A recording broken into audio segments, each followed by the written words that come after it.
I'm Brian Portnoy, and I am the founder of Shaping Wealth. I'm here with my two co-founders, Neil Bage, in from London, so he gets an extra round of applause. But Joy's in from Alabama, so that also gets an extra round of applause. Shaping Wealth is a global coaching and content platform with the objective of helping financial planners humanize advice. We help you deepen your human connections for two reasons. One is it's the right way to treat people, and number two, it's smart business, especially now as many parts of the financial planning business are becoming commoditized. What we wanted to do today for all of you was just share a little bit of perspective. We do have clients on 6 continents, and everybody who made the choice to come here today is part of a global movement toward human-first advising, and we're going to talk about what that really means. And we've learned a lot along the way, including a framework that we want to share with you, which is what we call our inspired growth framework, that attacks or sort of addresses the very practical element of our day-to-day lives, that we need growth. We want to keep our clients, we want to attract new ones, we want to take care of our teams and ourselves. So we're going to introduce that framework to you today. So let me dive into this. This is the first question that probably isn't where you thought I was going to start, but I would like everybody to actually take a deep breath in and take exhale. That's part 2. Joy is a practicing therapist. She's taught me breathing techniques, which I need frequently. I would like everyone to reflect a little bit about how you are doing, because we work with advisors ranging from one-person RIAs to platforms with more than 10,000 advisors, and I've really been doing nothing but talking to advisors for 12, 13 years now. I've met more than 10,000 advisors, and 99-point-something% of you care deeply about the families that you take care of on a daily basis. And one of the ironies of being a servant leader, of leaning into comprehensive and holistic financial planning, is that you might not necessarily take care of yourself. And so we're going to talk about sort of growth today. Again, keep your clients, grow your clients, do really well, but we're probably going to start in a place that you weren't expecting. So let me make this a little bit more specific and give you a small framework and 3 questions that we'll go through quickly, but I want you to keep in the back of your mind as we talk about this today. So really from 0 to 1, on a scale from not that great to flourishing, where would you place yourself right now? Or over what time frame would you want to answer that question? How are you really doing? Okay? We have 4,000 people here on this amazing boardwalk saying, hey, things are great, but things aren't always great. All right? So secondly, how would you place your team on this framework? Okay? From not so good to doing exceptionally well. And then thirdly, where would you place your clients? From 0 to 1, how do you think about, when you think about your client base? Some people here take care of 20 or 30 families. Other folks here are part of a team that's taking care of thousands of families. How are they doing as you reflect on their lives? The term that we've come up with over the last few months, really, and this is kind of fresh learning by me, Joy, Neil, and then our other partner, Meg Lertz, who couldn't be with us here today, is what we call inspired growth. Because there are certain practical realities to the business in terms of needing to maintain and grow revenue. But to my point earlier, y'all really care about your clients, and so you want to do the right things for the right reason. This is the simple circle or framework that we're going to put in front of you, and then Neil and Joy are going to elaborate a little bit. For us, this growth trajectory in terms of keeping and growing revenue, having high client satisfaction, it starts with you. When I ask the question of how are you, it's really how are you doing and how is your team doing? By the way, there's a QR code at the end of this, so you're going to all be able to download the slides. Obviously, take pictures if you like, but the slides are yours to have. We believe that real growth in our industry starts not with focusing on the client. Despite how much we want to be servant leaders, it actually starts with you and not with them. That might feel selfish. It's actually in their best interest. So Inspired growth is an advisor engagement strategy where you and your team feel motivated and supported. You feel seen and heard, maybe in a way that you hadn't before.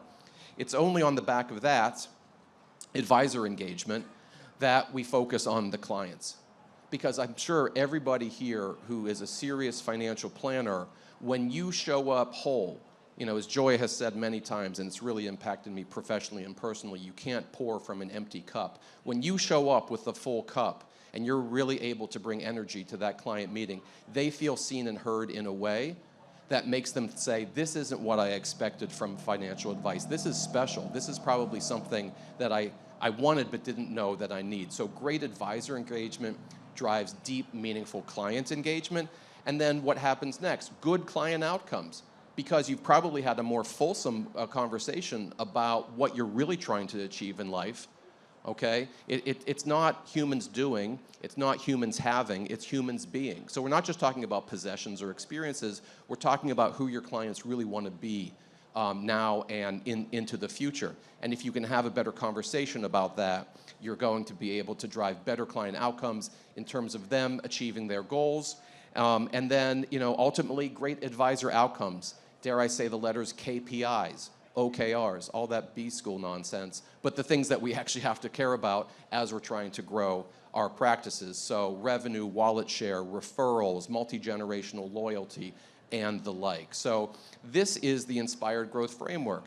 The mindset shift I would encourage everybody to walk away with today is that you best serve your clients by serving you and your team first. How did we get here? Well, I hope you all have 3 or 4 hours because Neil's going to step up onto the stage and in an accent much better than my remnant Pittsburgh accent tell you how we got here.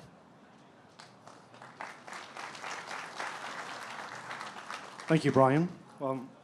I don't think my accent's strange. Just saying. You can be the judge of that, right?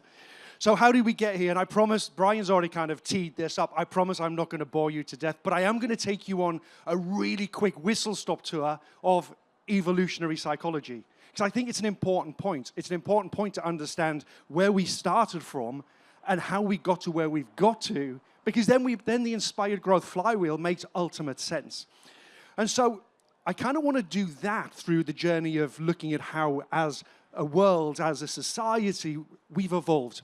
So if you kind of follow from the left-hand side of the screen here, we go all the way back to when actually, you know what, all we had to do really was survive. That's what we had to do as a species. We just had to survive. That's the agrarian economy, the farming economy, where we lived on the land. It was hand to mouth. And then as the world evolved, we moved into the industrial revolution, the industrial economy, where actually we started to, we were surviving, we may be struggling still, but the emphasis was starting to shift. We then go to what we would recognize probably the last 50, 60 years as being the service economy, where we were doing the things that we do in the service of other human beings in the hope that they would start to flourish and start to thrive. Well, it is absolutely clear that where we are today is we are in an experience economy. Yes, we do stuff. Yes, we have products. Yes, we sell things. But actually, the way that we engage with the world, and you know this in amongst just yourself, the way we engage with the world is we want experiences. We want to feel things. We want to come out of a relationship, or when we purchase something, we want to feel good. It's not just a transaction anymore. That's gone. The world has changed.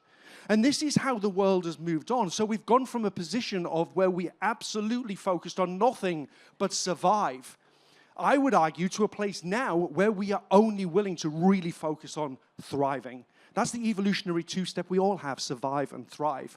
Now, this is the world at large, right? But actually, this is mirrored in the world that we all inhabit as financial professionals. Because where we've evolved is from an industry where we just sold stuff to people, and we didn't really care who they were. They were a mark, they were a target, and we sold them something and we moved away and we went on to the next person. Well, that's not where we are, right? The industry has moved on. It's followed that experiential guideline, if you like. We went to allocating, where we would build models that were based on people's goals and visions and plans, to a place where financial planning really took grip, where all of a sudden we wanted to understand the person at the other end of this relationship, at the end of every plan was a real human being with emotions, with dreams, with plans, with visions, with fears and anxieties, all of those things. And I think where we are today is a place that, and you'll see there's a question mark there, where actually coaching is probably more prevalent. And I say coaching with a question mark because I don't think people want to be coached, but I think we are starting to utilize the principles of coaching.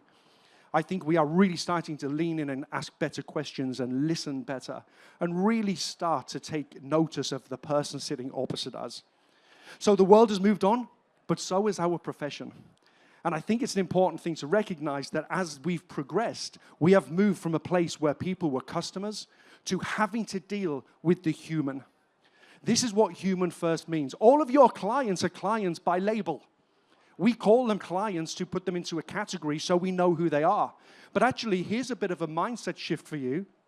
If we think of those people as human first, client second, that pivot in language fundamentally changes the way your brain starts to engage with those people.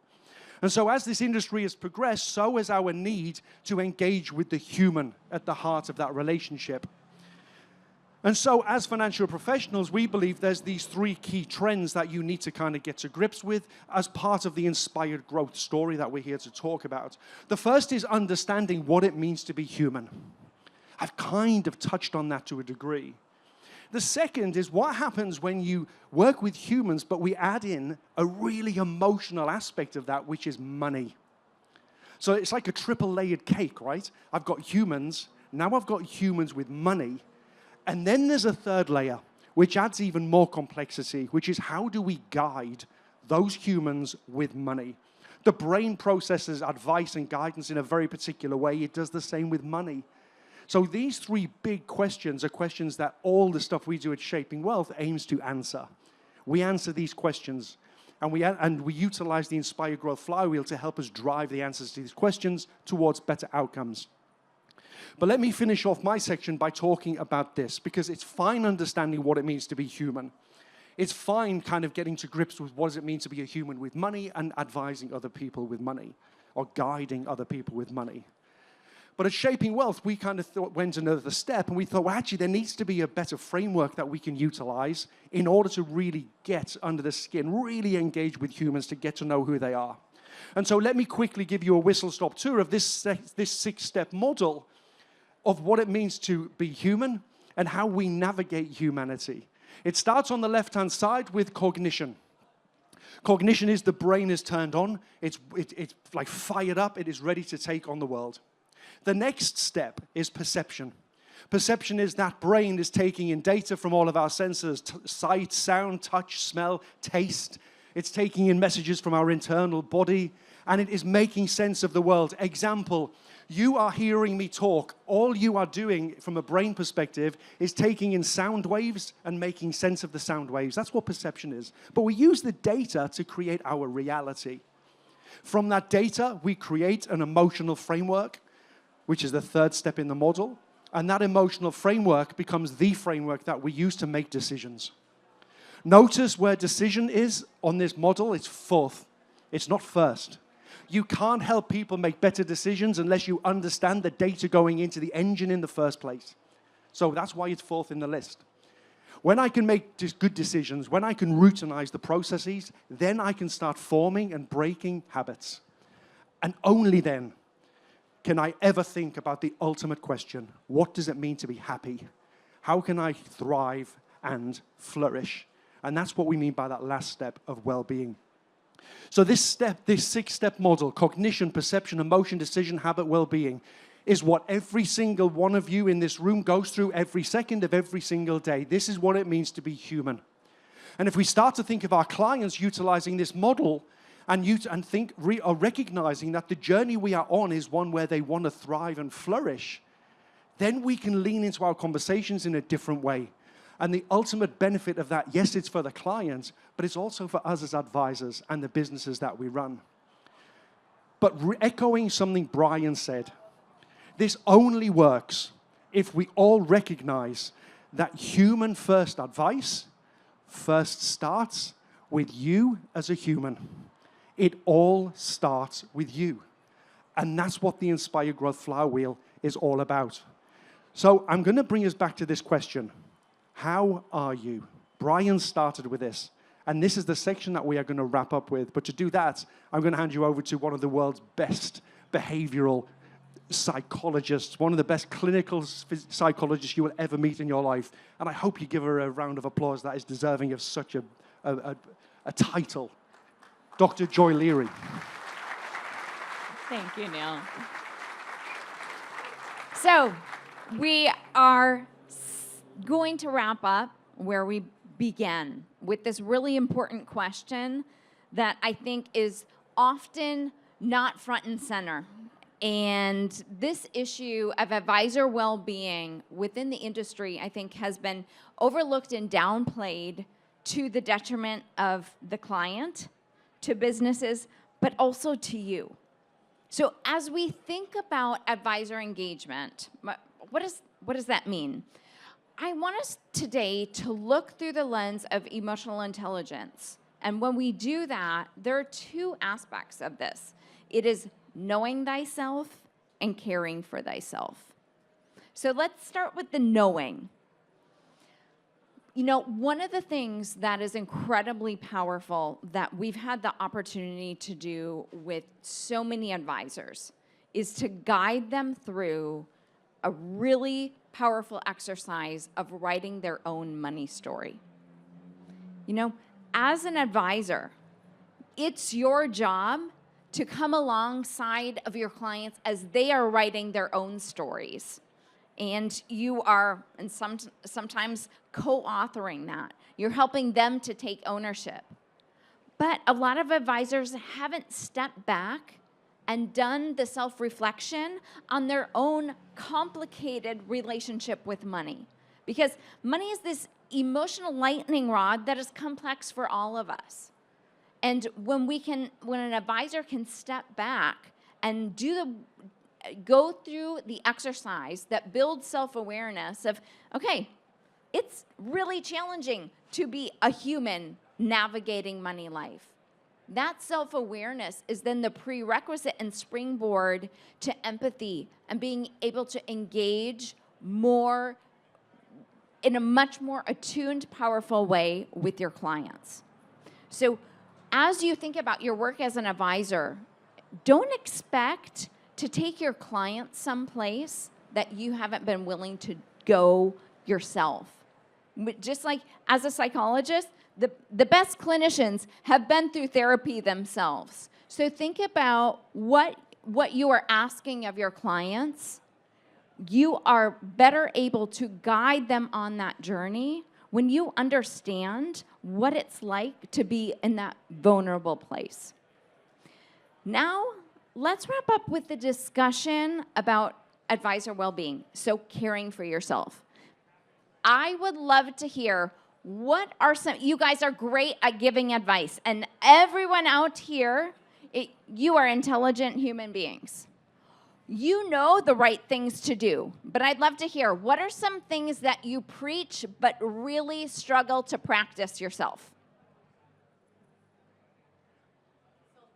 Self-care. So what does that look like? What does self-care look like in your life?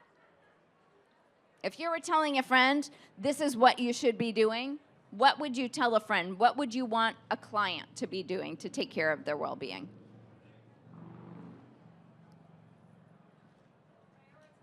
Prioritize. Yes, absolutely.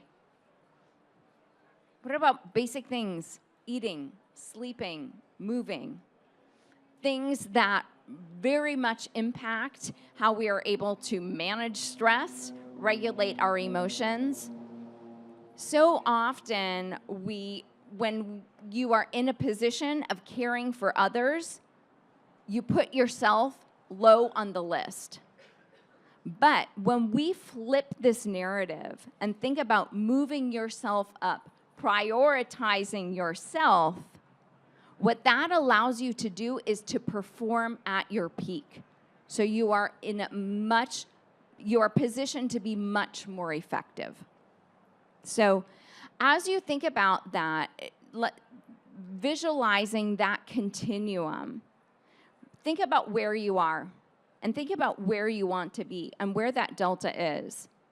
What is a commitment that you can make to yourself to move that needle forward? Let's make just one actionable, practical step. Because when that happens, it changes and transforms the way that you work with your clients. I want you to think about this idea of what is sustainable success. Think back over the last 6 months. How many times have you said, oh, I'm so burned out? That's not sustainable. That our bodies were not designed to be in a constant state of fight, flight, freeze. And eventually, something's going to give. You don't want that to be your clients. You don't want that to be your families. That you don't want that to be your own health. You don't want that to be your business. So when we think about this idea of self-care, I want us to reframe it that this is not something I squeeze in, I fit in. This is something I protect and prioritize because it is not selfish. It is what is going to lead to success. With that, I'm going to hand it over to Brian, and then we're going to open the floor in a little bit.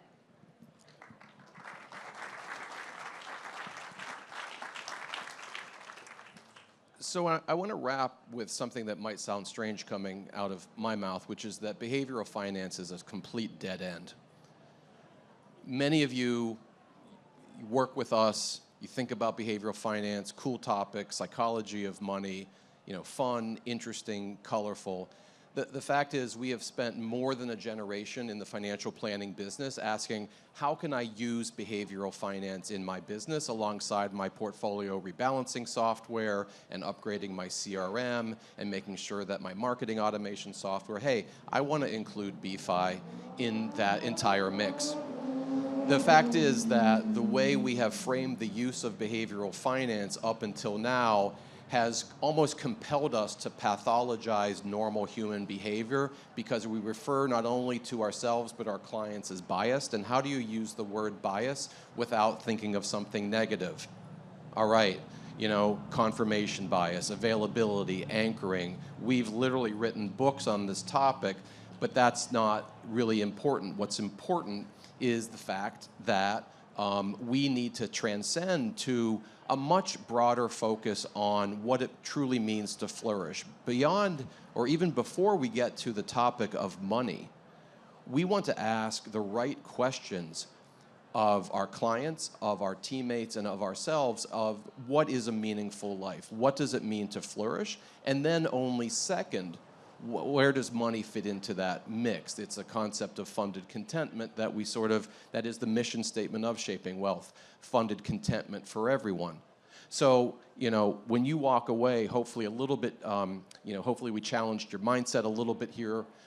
We want you to think about the fact that there's a series of skills, if you think about the picture that Neil put up in terms of what makes us human: cognition, perception, emotion, decision, habit, and well-being.